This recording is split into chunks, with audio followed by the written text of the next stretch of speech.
under God, indivisible, with liberty and justice for all. Please join me in a moment of silence.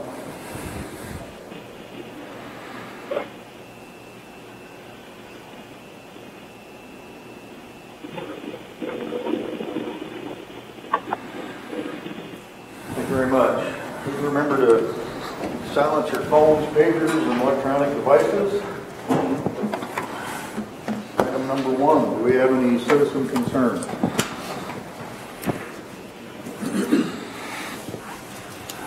Hearing none, I will move approval of the agenda. Second. Motion by DeWitt, second by Raddick. All those in favor say aye. Aye. Aye. Opposed say nay. Passes 5-0. Items 3 through 6 constitute a consent agenda of routine action items to be considered by one motion. Items pass unanimously unless a separate vote is requested by a board member. Item 3, approval of the minutes of the July 17, 2018 meeting. 4 is approval of claims. 5, human resources. A, approval of memorandum of personnel transactions. B, authorization to initiate hiring process. Item 6, secondary roads, consideration of a permit for use of the county right-of-way for an underground utility. I will move approval of the consent agenda. Second. Motion by DeWitt, second by Ung. Any further questions? All those in favor say aye. Aye.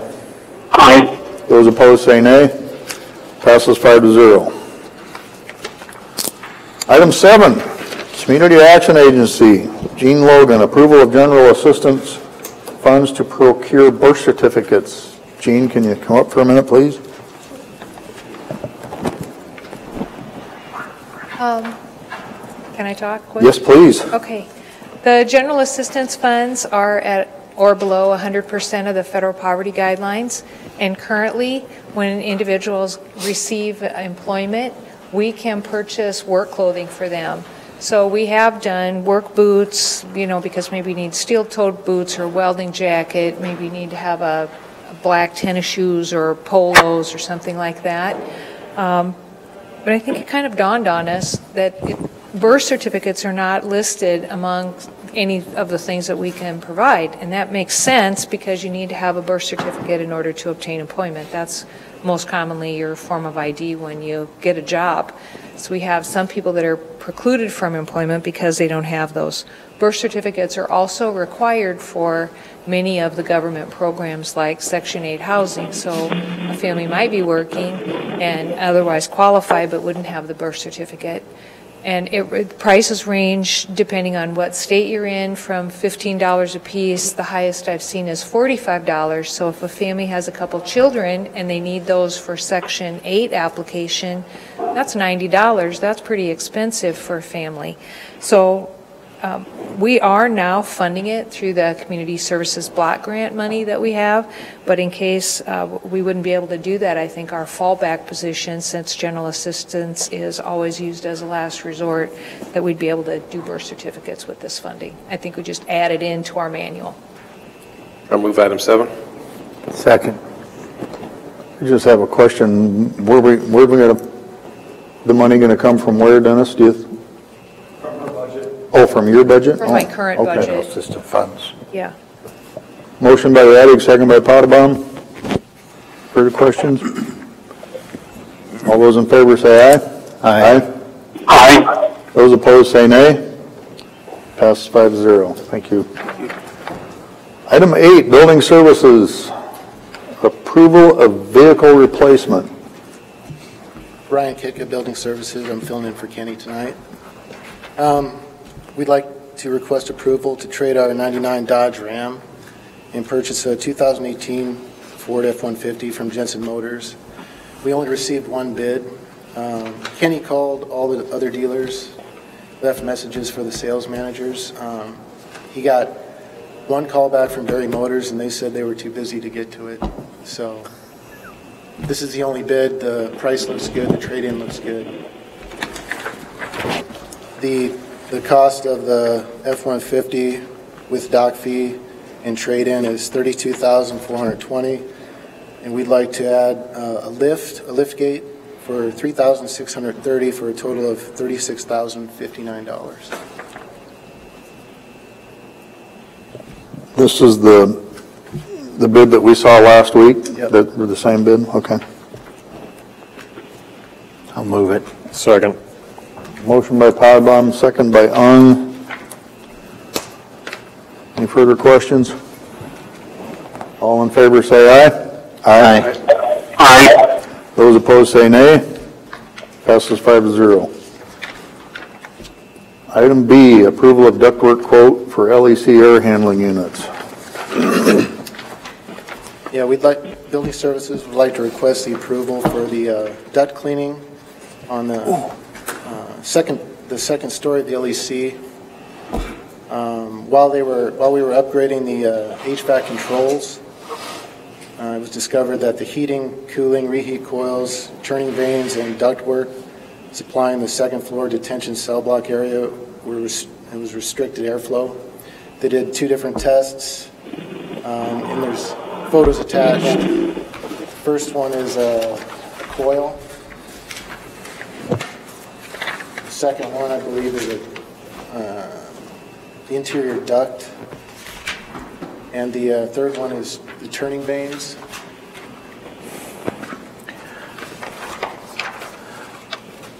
As far as we know, I mean, the building's 30 years old, and as far as we know, they've never been cleaned.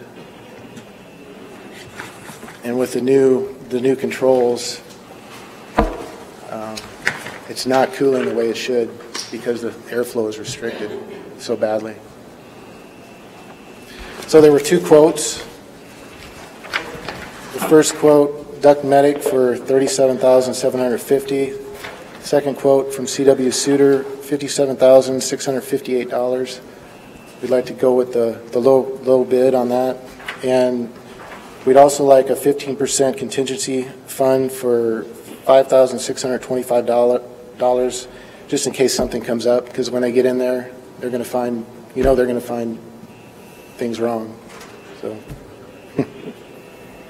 These bids were for the same scope? Yes.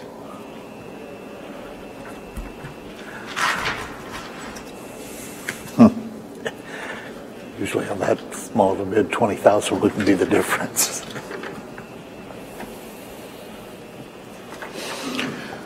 Well, looks like we need a motion to reallocate and utilize funding from the 2017 CIP LEC intake project first. Correct. I will make that motion on A. Second. Motion by DeWitt, second by Potabom, to reallocate and utilize funding from 2017 CIP LEC intake project. Further questions? All those in favor of item A say aye. Aye. Aye. Those opposed say nay. Item B, we need a motion to approve the July 12th, 2018 quote provided by Duct Medic in the amount of $37,500 and a 15% contingency funding for $5,625 for problems that may arise. My question on that is if they don't find problems, or are you just pretty sure they're going to? Pretty certain they're going to. Okay. I will move approval of item B. Second. Motion by DeWitt, second by Ung. Further questions? All those in favor say aye. Aye. Aye. Those opposed say nay. Passes 5-0. Just to clarify, both of those motions were 8B. 8A was the motion for the truck, so 8B just had 2 parts. Oh, okay. All right. Thanks, Ryan. Item 9, secondary roads. Can you do it in 5 minutes, Mark? We have a set time at 5:45 for Glenn, and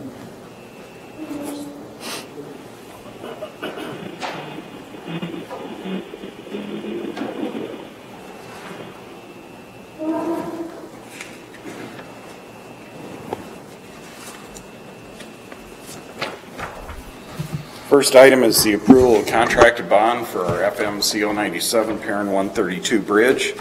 This bridge is located on 150th Street, kind of right on the northwest corner of Lawton. The low bid was from Dixon Construction for $1,019,550.42. The board awarded this, and Dixon has returned the contract and bond for board approval. I'll move the approval. Second. Motion by Radig, second by Potabom.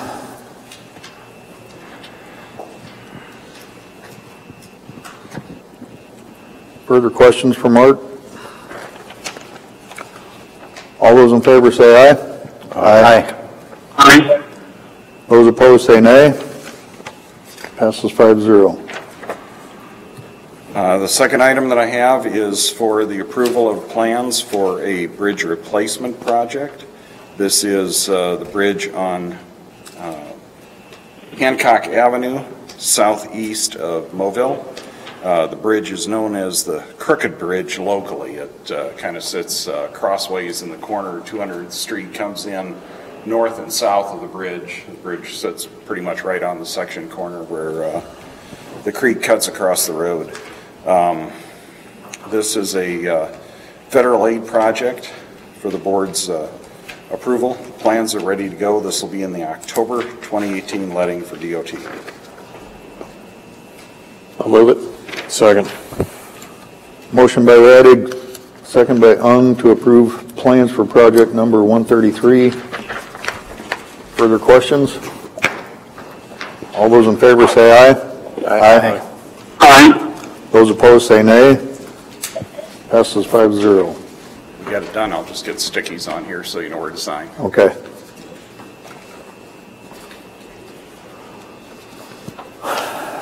We're 5 minutes ahead. What would you do? I only got us 2 minutes. You sure that clock is goofy again? Would we have any opposition to starting this public meeting 3 to 4 minutes early? You need to wait till the time. Okay. We might want to check that clock again. You could skip to committees or something. What time you got? 42. Huh? 42. I got 44, so that's why I said that clock may have lost us another minute or two again. We'll have them check that again. Well, I'd rather wait until we're done with the communications center issue to start in on number 11, so we'll wait a minute.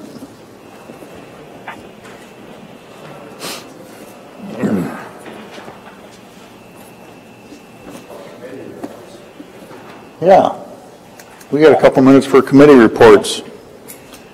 Anybody have that? Anybody have anything for those right away? Mr. Radig or Potabom? Didn't we have good news from Supervisors today? Neither of us ended up being able to go. I texted Matthew that my boss didn't end up getting back from Hawaii, so I had to stick around at the store. I had heard they You approved filed the a, assessment center. I'm sorry? I had heard they approved the assessment center. And we'll put it on next month's agenda. Okay. And you filed your last required report, was it, Dennis? Yes. There's actually one more for period 13, that's it. Okay. Which will be, actually July and August will be one in September. The main one will be filed by the county auditor up in Sioux County. Okay. I think I left some Simcoe literature in your mail slot for the meeting I attended in your place. Did you want to talk about your birthday plans tonight, Mr. Gleiser, or? Pass, thank you. He's going to play golf this week. Don't want to leave anybody out. You guys can sing happy birthday, right?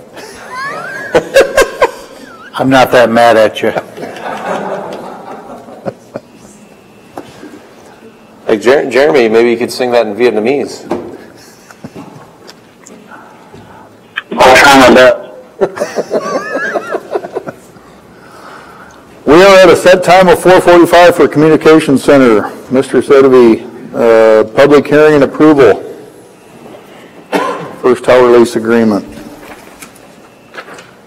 We are in a public hearing. Do Do you have anything to add, Glenn? This is just a amendment to a current lease that we have with a company called Senate, which monitors propane tanks in the rural area. The initial lease did not have any renewal terms in it, and why that was presented in the original lease, I don't understand why, but they wish to change it so it had 5 renewal terms, and the renewal terms automatically renew unless there's an issue with the leasee. It's additional revenue for the STARCOM budget. Will increase a couple $100 a month.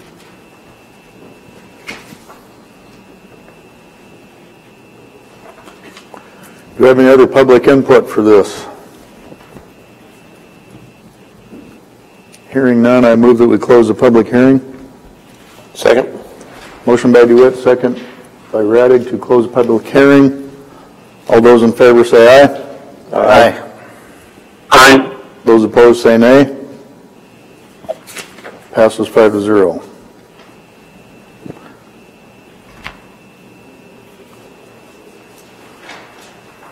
Do we need to motion to a second motion to approve the lease? I will move approval of the lease agreement. Second.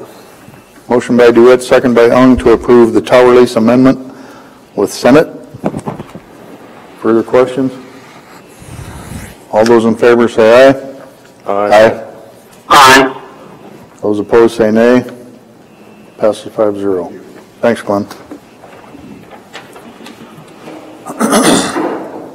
Item 11, Board of Supervisors. I am the one that's bringing this to the table, and I am asking the board to reconsider the funding for the Sioux City, Iowa Expo Center, formerly known as Ag Expo Center. I have concerns that the entire project has changed, and while we are not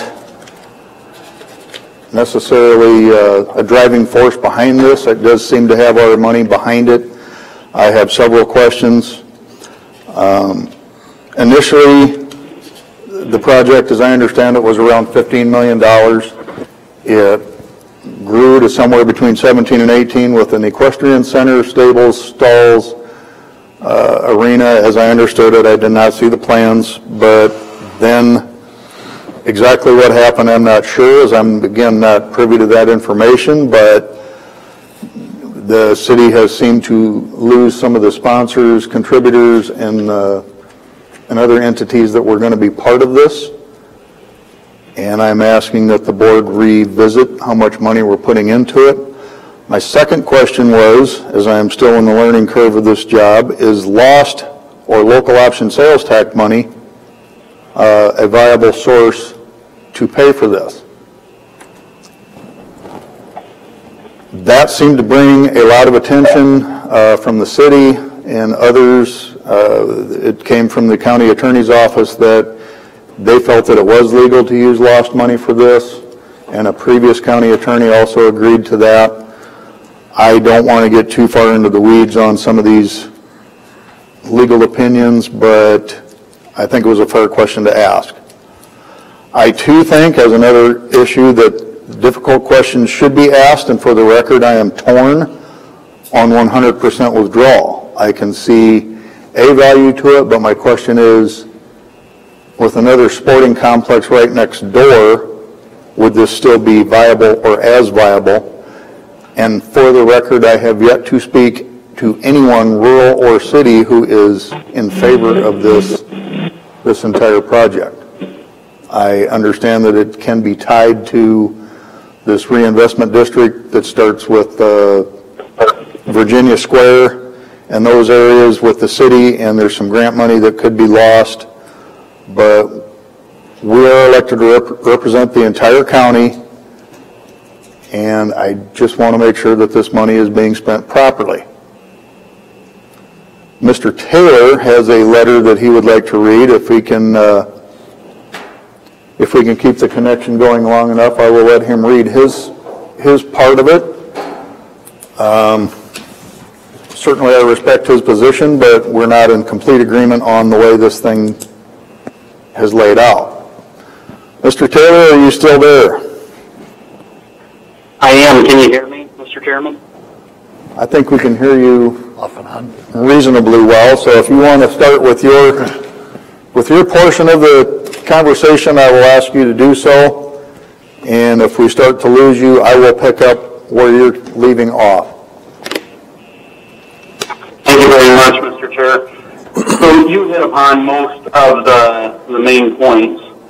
Just as liaison to the Expo Center, I wanted to just advocate in some portion that the $14 million approximately on the reinvestment district that has Virginia Square, the Warrior, the 5-story, 150-room courtyard by Marriott.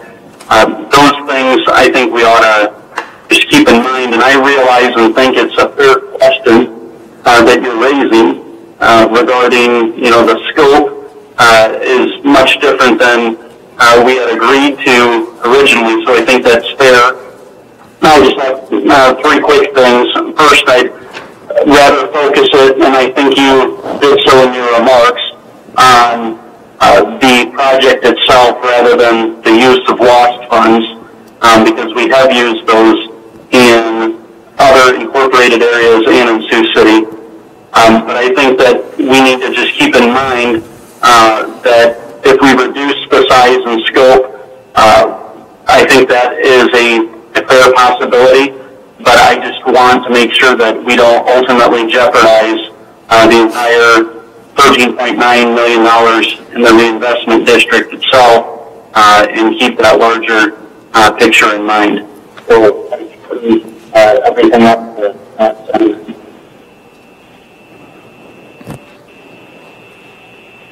Does that mean you're done, Mr. Taylor? Yes, that's the crux of my concerns. Thank you.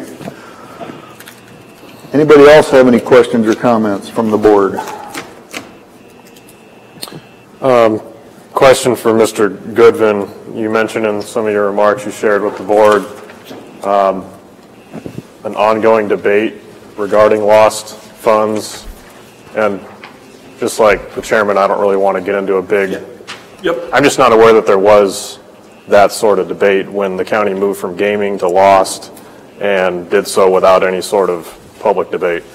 Yeah, I'm not aware of the debate going on up here, but I have heard from staff there is a debate going on. And I was careful not to say supervisors. I don't know of any ongoing debate, but I was approached a couple weeks ago about it, and it seemed like there was at least some ambiguity to what the language means.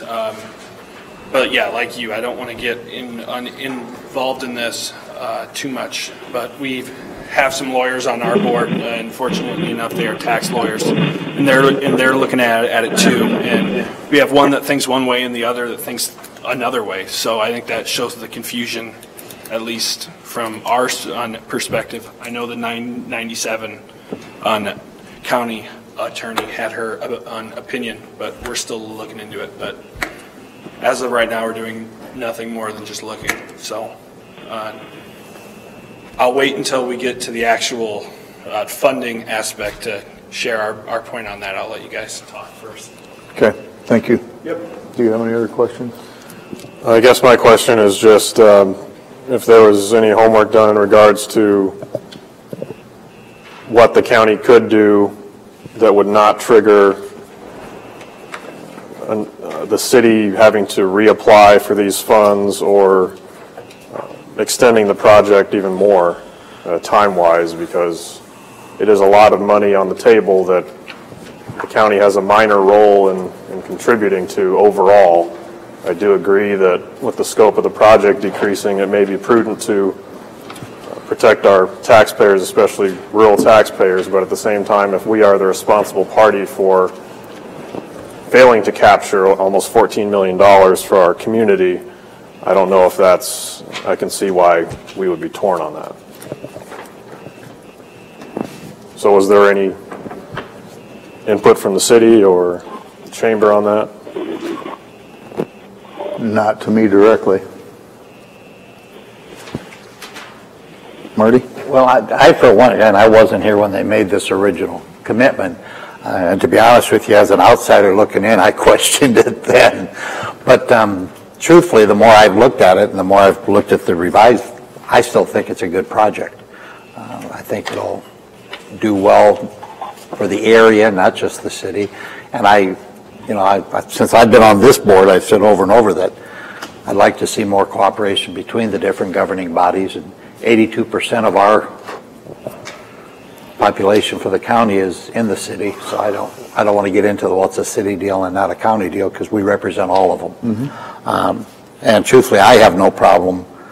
I would prefer we leave it as is, but I have no problem if they end up decreasing it. But I think we ought to stick to the commitment we made and continue it. Well, I can see sticking to the commitment we made as well, but when the project has changed in both scope and size, that's what that was my trigger to revisit it. The size part is kind of funny because it'll actually have a bigger arena now with a smaller outside stamp because of not having the equestrian warm-up arena. There will actually be a bigger arena in the complex. At least that's what was explained to me by the city manager. That it'll have a larger actual arena in it because it won't have that separate arena for warm-up for equestrian events. And they said, apparently, at least when I just happened to talk to him about it, he said that they're looking at doing farm shows and things along that line, some of the stuff that was up in Yankton, or Vermilion.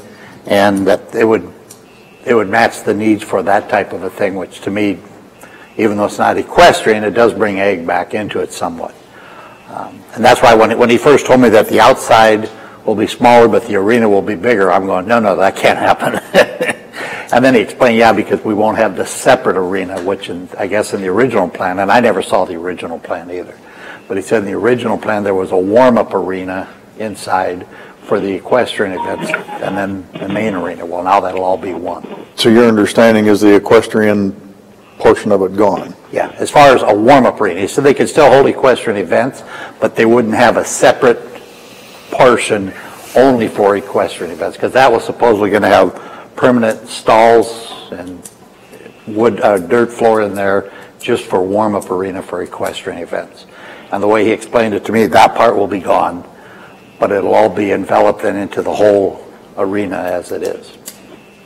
And again, not seeing the original plans and not seeing these plans, just in talking to him.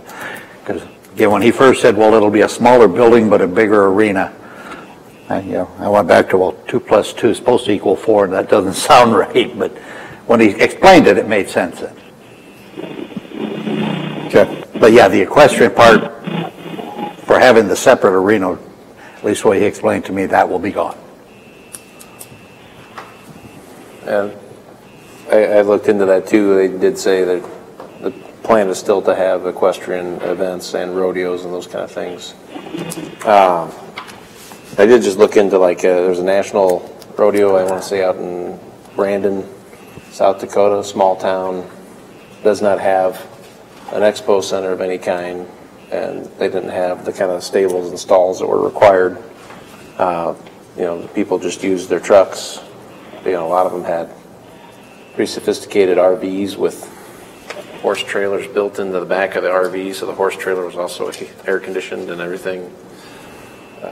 Several $100,000 units just to transport their horse to a rodeo.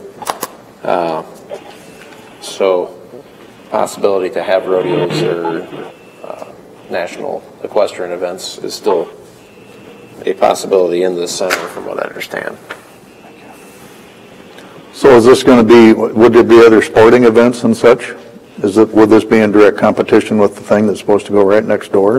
I believe the arena is supposed to be more of a basketball venue, where this is going to have a larger flat field for maybe interchangeable field for soccer, football, rodeos, whatever. The way it was explained to me is the one thing that the private one across the road doesn't have is soccer fields, and this will. And it sounds like they've already been working with the owners of that private one to have mutual cooperation between, which that not only means cooperation between government agencies, but public-private cooperation, which, again, I like that too. But that's why he was explaining to me that they've already talked to them about renting parts of this for events and whatnot that they're not set up for. And it will also, by not having the separate equestrian area just designated just for equestrian, it will open up more of the parking lot too. So just so I'm clear, Mr. Chairman, are you recommending a withdrawal from the project as it says on the agenda item at this point? At this point, I'm asking the board to basically decide if we want to withdraw or reduce our contribution to it. But is that still your recommendation to withdraw? No, I don't. I'm not. I probably worded it wrong, but I'm not. I think I said it, but I'm not completely convinced we should withdraw, nor am I completely convinced we should stay at the total of 1.5 million. I guess I'm in favor of. I'm advocating of going, probably since the project has gotten smaller, taking it down to a smaller amount. Okay. In the neighborhood of 100,000 for 10 years, as opposed to 150,000 for 10 years. Did you have something else, Mr. Taylor? Yes, thank you very much. Just one thought. I can confirm what Supervisor Potabom is reporting and having some talks with the city manager and economic development director. But it seems some of the questions that we're asking maybe best answered if the city would come in and give some more clarity on exactly what the plan is looking like at this point, how it will or will not compete. The market study, so to speak, that they've done to show that this is going to be viable and that they can handle enough sporting events to make this go on into perpetuity. So I wonder if it's something that you would be open to, let's say next week, having them come in and answer some of the questions, because it seems in some ways that we may be fumbling around a little bit. We've had individual conversations, just a thought.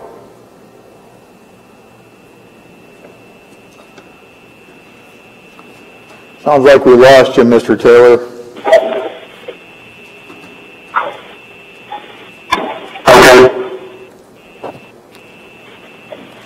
Well, I do like the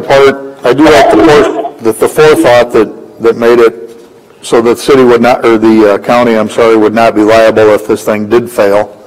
We would not be on the hook, or taxpayers wouldn't be on the hook for anything that, if it, like I said, if it fails, then we're just in for the money that we've put in. But one second, I would say that I would invite the city to come and explain it in an open meeting so that everybody's kind of on the same page. I'm kind of confused on, it just seems like a lot of what I hear is hearsay, and Mr. Taylor's heard it, Mr. Potabom's heard it, and I just think it would be better if it came from the city myself, if they were here to explain it and answer questions directly. Sure. And that's what I was going to say too, Mr. Chair, is rather than drop a resolution to withdraw, I would ask you to have somebody from the center and from the city, because we've asked this before a while back, where are they at, what are they doing, and we never got an answer. Again, I'm not against spending the money, but I don't want to spend it not knowing what it's going to be. Right. And I agree with you. I'd like to have an invite for them to come to our next meeting and tell us where they're at. Well, either from the city or from the committee that's doing this thing. And I'm saying for the record, I have yet to find someone that is just hell-bent on having this thing built. From the public, both rural and city, I'm not finding any support for it. So I'm relaying a message, and for what it's worth, that's my constituents and the people that are contacting me are asking the same questions I'm asking. So there is concern out there. Oh, there's concern. truthfully, it just shows that we run with different people, because truthfully, the people I've talked to about this since it came up is about 50-50. The people that live in or around Sioux City are more for it than the rural people. At least that's the people that have contacted me. Okay. That's where it's running. The people in the city are more for it. Again, it's a city project, so. Yeah, I think there's always going to be a lot more negativity surrounding product when there's a scope change, though, too. Mm-hmm. Because clearly that's what's happened. I mean, this, in initial discussions, it was going to be an equestrian center out in Mobile. Yeah, at the fairgrounds. And it became an equestrian center in Sioux City, and then it became an Ag Expo center. And now it's kind of morphed into a recreation center. So I think it's a fair question to ask, is what are we spending our money on? Sure. Yep. So, any other questions from board members? It's like a fast-moving version of Cone Park, I guess. Mr. Taylor, any further comments? No, I think that what you and Marty just mentioned is exactly whatever was lost is exactly what I was thinking as well as far as city staff coming in. So appreciate it. Well, then I will make a call to City Hall to find someone that would be willing to come and talk to us next Tuesday. Well, it should probably be, was it Renee Billings? She the... I'll talk to Marty Doherty and see what he wants to, if he wants to send somebody, but with that said, I will contact City Hall in one fashion or another and see what they're interested in. More than one can come. Mr. Goodwin, do you have any other comments or questions? Can't speak for the board, but I'm pretty sure we would recommend and like bringing the city in. They have changed the project. They've cut the total cost by a third, so I think they should come and tell us what they're doing. I also know that our board would be very hesitant for the county to completely pull out. Like we've said, it's tied to the IEDA, $14 million in hotel motel sales tax. Right. There's 3 other major projects that are tied to it. And so I think we need some swaying on that, but I definitely think we'd also be willing to support the county if they change their ungiving, since the scope of the project has changed so much. But that's kind of where we stand now. So all right, it's going to be continuing back there. All right, thank you. Wasn't the most recent projection about 12 million? So depends on which day you heard them. Right. So if you have 4.5, It's a moving target. 6.7 from the state, 2.2 from the city, 1.5 from the county, and 1 from MERD. You're at 11.2, so you're only expecting 800,000 private donations. Well, they were trying to get a sponsor for $1 million. So, to me, I think maybe it would make sense to, reduce our portion. But I mean, just something that we have talked about. The total scope has been cut by a third, cut it down from 1.5 to 1 million. But that's something that is obviously not for us to decide. And I look forward to hearing from Marty or Renee or Bob next week. So if it happens. The longer they talk about it without doing it, the cost will go back up. But Yeah, it's true. I'm sure the city would come next week. In fact, the July 12th email we got from Renee Billings says she's willing to come update the board. I'm a little surprised they're not here tonight since it was publicly posted, but I'm sure if invited, they'll be here. Okay. Then we will put this off for another item and look forward to talking to someone next week. We've already covered reports on committee meetings. Did anybody think of anything? How about citizen concerns, round 2? Do we have citizen concerns?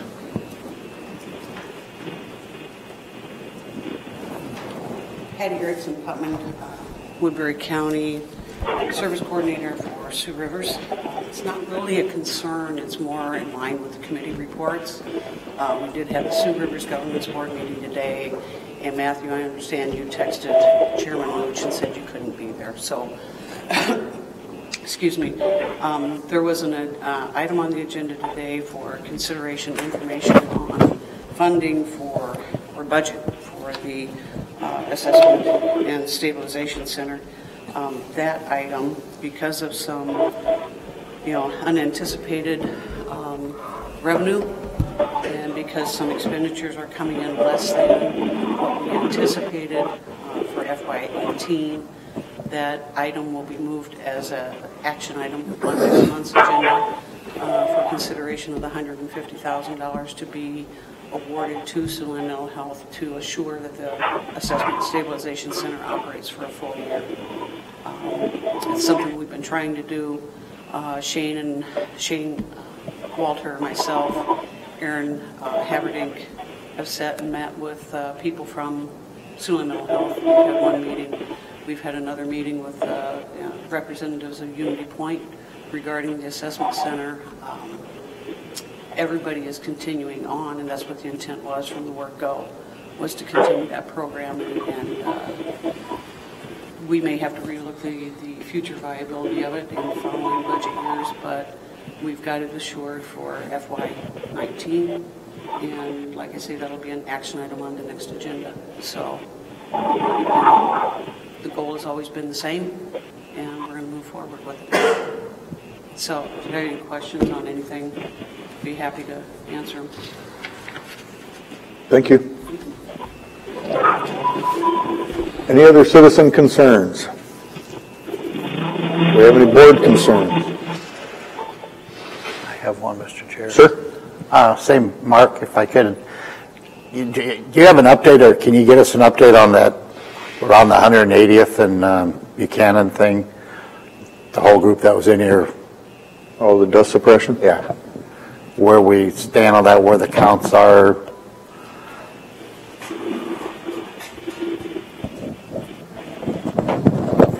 We did complete counts on Buchanan Avenue between 180th and Old 141. The counts there came in below the threshold of 150 vehicles per day. We treated 180th between Buchanan and Carroll based on the counts we took in 2015. We'll be setting up our counters out there to confirm that they're still seeing that heavy traffic out there. You have treated that?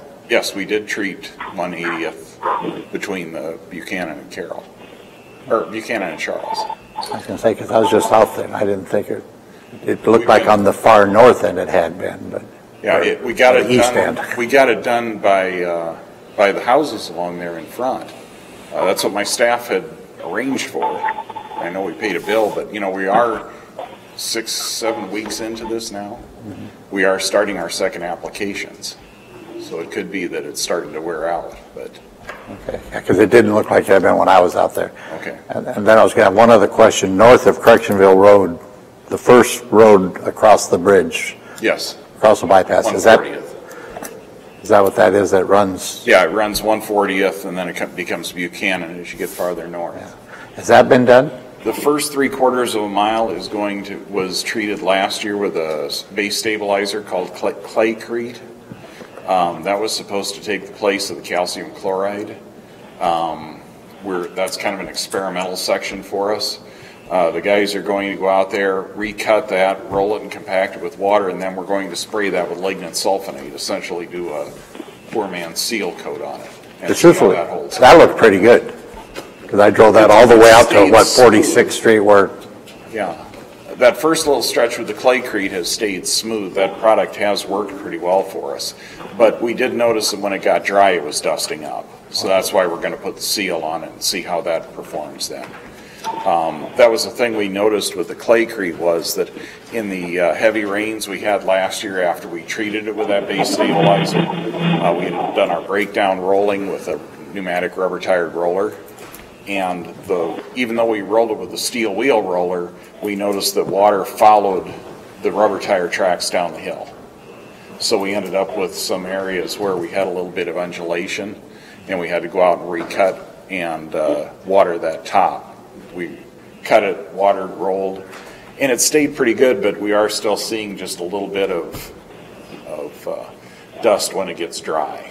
And there was a contrast between that first section that we base stabilized and the portion where we had a fresh application of chloride. And that was after it bends and... Yeah. That was pretty good too, I thought, because I took it all the way out to the blacktop. Now the week of the 31st, we're going to start putting our second application down there as well. So The foremen just basically work together and work through those roads as we put our second application down. Each of those under our policy gets 2 applications per year. So the first one occurs in mid to late May. The second one then occurs late July to early August. And then that takes us through to the beginning of October when we tear the roads up and get them ready for winter. Now, again, I had been told that we had the area in front of Harshfield and the rest of those going east toward the farm treated. But again, 1/80th wasn't eligible for it. We've done counts on Dallas Avenue north of D12 that showed that the counts were high enough to be eligible. We ended up having to add 2 or 3 sections, and I can get you guys a map and show you what exactly we did treat. So 1/80th from Buchanan to Charles wasn't eligible? No, 1/80th we went on the 2015 count. Okay. Buchanan proved not to be eligible based on the count we got out there. Most days it was under 100 vehicles a day total. The best it did was about 131 on the days. When you put your counters out, they always go in the middle of the mile? We try and put them out somewhere where they're in the middle of the mile where we're catching the traffic. We try and get them away from trees because sometimes if you get a storm, the tree will give a false reading. So we had to set it, we've set them so that they're not registering anything traveling below 5 miles an hour. That isn't going to generate much dust anyway. Because I saw the ones on 170th. Yeah, and that was the place we went after we got done at Buchanan on 180th. So, you know, we'll do some additional follow-up counts on that bottom stretch. We'll probably try and get out there again in the fall and see if it shows any different. And then again, this fall I will be scheduling the special counts that we request from DOT, and I will add them to it. Okay. So we'll be using our count and the DOT count for that road. But this time, unfortunately, I mean, they didn't make it, and we were out there while they were doing the baling of that grass or whatever it was they pulled off the county home property. You're talking about on Buchanan? We were on Buchanan when that was occurring, so we should have been picking up that traffic that they were expressing concern about at that time.